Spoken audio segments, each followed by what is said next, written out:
Salut la compagnie, c'est Jules Melon et aujourd'hui dans Impro Ciné Critique, je vais vous causer de Mars Attacks, ou Mars Attacks en VO, c'est donc le même titre, sorti fin 1996 aux États-Unis, début 1997 en France, réalisé par Tim Burton qui est probablement mon réalisateur préféré dans ce côté gothico, horrifico, léger, très léger, humour aussi, l'un de mes réalisateurs préférés en tout cas qui est à l'époque au top de son art, avant qu'il y ait une chute au début des années 2000, et bref, ça malheureusement, ça arrive. Hein. À l'époque, il ressort de Ed Wood, une sorte de biopic très succulent sur un réalisateur complètement rejeté à l'époque. Il a eu le bon goût de faire de très bonnes adaptations de Batman. Puis il y a son chef-d'œuvre Édouard Romain d'Argent, il y a Beetlejuice qui est largement salué, même si j'ai un peu plus de mal avec. C'est quand même un très bon film, il faut le dire. Et avant Sleepy Hollow, qui sortira 1 ou 2 ans après. Bref, il est au top. Et sur Mars Attacks, il est en mode parodie ultime, en mode pas dans ta gueule à la société américaine, clairement. Hommage et pastiche à la fois, hommage à cette science-fiction des années 50-60. C'est ça où d'ailleurs on peut se poser la question si c'est une parodie, un hommage, mais en tout cas, le connaissant, c'est sûrement un hommage à des films comme Les Soucoupes Volantes Attack, je vais y arriver, romans comme La Guerre du Monde. Bref, c'est kitsch à souhait comme film, clairement. Les effets spéciaux sont kitsch, les soucoupes volantes sont kitsch, les martiens sont plus que kitsch, adaptés d'un jeu de cartes de l'époque d'ailleurs. Rien n'est crédible, d'ailleurs les martiens ils tirent avec des jouets clairement. Enfin, ça ressemble à des jouets, c'est des pistolets en plastique quoi.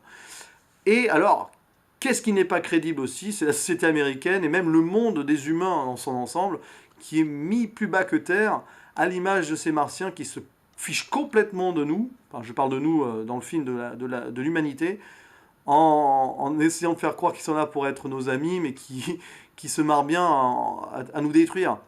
Et vous avez les êtres humains à côté qui essayent de comprendre en forme de philosophie complètement décalée, en mode oui mais non, et puis l'autre, ouais, il y a d'autres, ouais, allez, il faut les attaquer, il faut les niquer, il faut les niquer, bref. C'est la désolation humaine là-dedans, avec des personnages complètement clichés, qui ne servent à rien, qui sont débiles profonds, il faut le dire, à l'image de Jack Nicholson qui joue un président complètement largué, mais aussi un entrepreneur à Las Vegas qui ne pense qu'au pognon et au profit, même alors même où sa vie est en danger. C'est complètement what the fuck. Mais quel casting quand même, parce que Jack Nicholson c'est une chose, dans un rôle contre-emploi, même si on l'a vu dans le Joker aussi, bon, voilà. Tim Burton et Jack Nicholson, c'est une bonne histoire aussi. On a Glenn Close, en mode première dame qui ne pense qu'à la mode, enfin bon, très superficielle.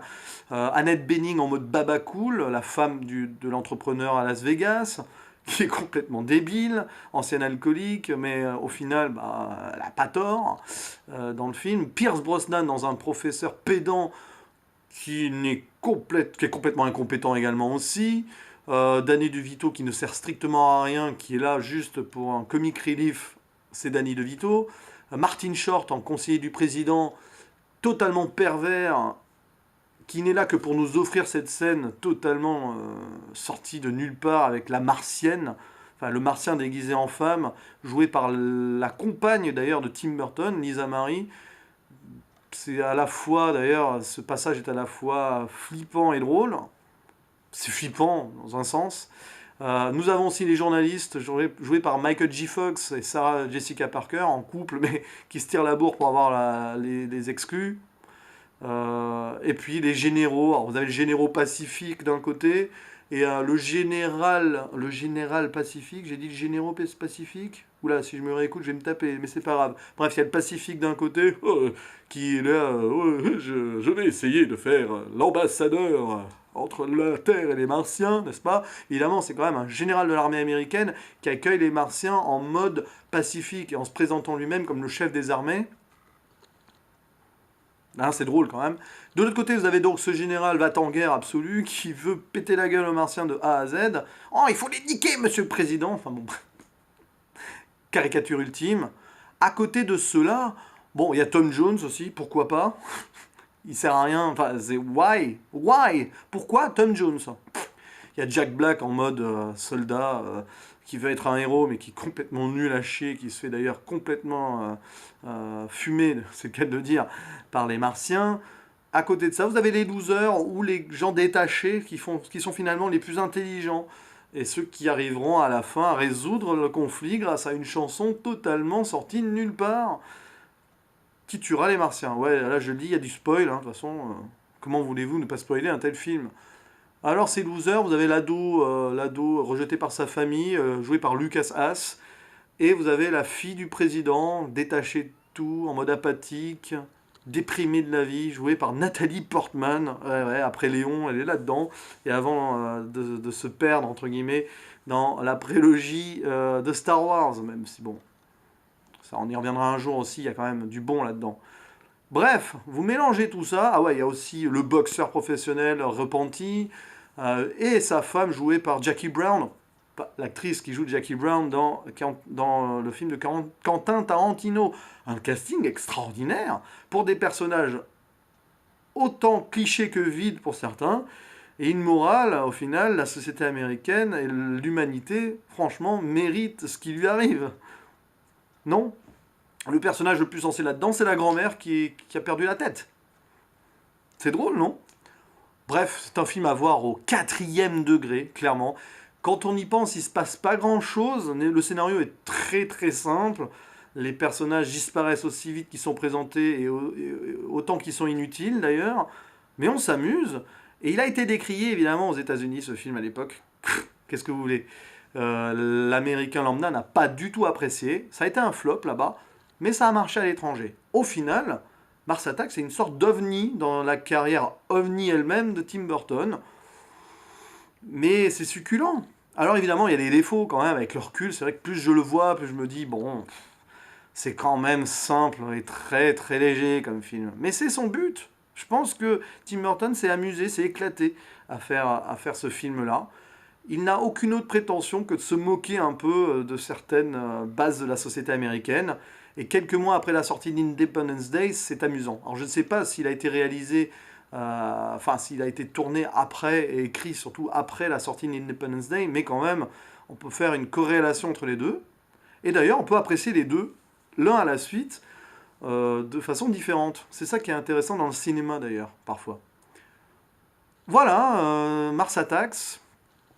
C'est un film à montrer aux ados notamment, aussi. C'est un film pour ados, ça clairement. C'est pas le chef-d'œuvre de Tim Burton. Avec le recul, je mettrais un 7,5, 8. Mais c'est clairement pas non plus une merde comme j'ai pu le voir, enfin le lire ou le voir ici ou là. Franchement, il faut le regarder avec un grand recul, quoi.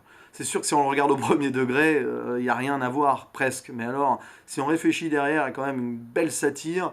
Et puis, bah voilà, c'est kitsch. Et parfois, c'est bien le kitsch aussi. Petit dernier mot sur Tim Burton et son côté gothique. Ici, on ne le voit pas des masses, c'est vrai. C'est pour ça que c'est un peu différent de sa discographie, du moins. De sa discographie. What?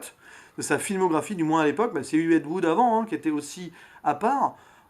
Il y a quand même, voilà, il y a ces squelettes verts, quand les êtres humains se font fumer, désintégrés par les martiens. Ça rappelle un peu Beetlejuice. Après, le côté Tim Burton, on l'a sur certains plans quand même. Avec l'extraterrestre femme aussi, ça fait un peu, voilà. Et puis il y a la musique de Danny Elfman qui est au top hein, sur ce film, clairement. Vraiment une très bonne musique. Là-dessus, il n'y a rien à dire. Et puis voilà quoi, Tim Burton quand même. Hein. Ça fait partie de ses bons films, clairement.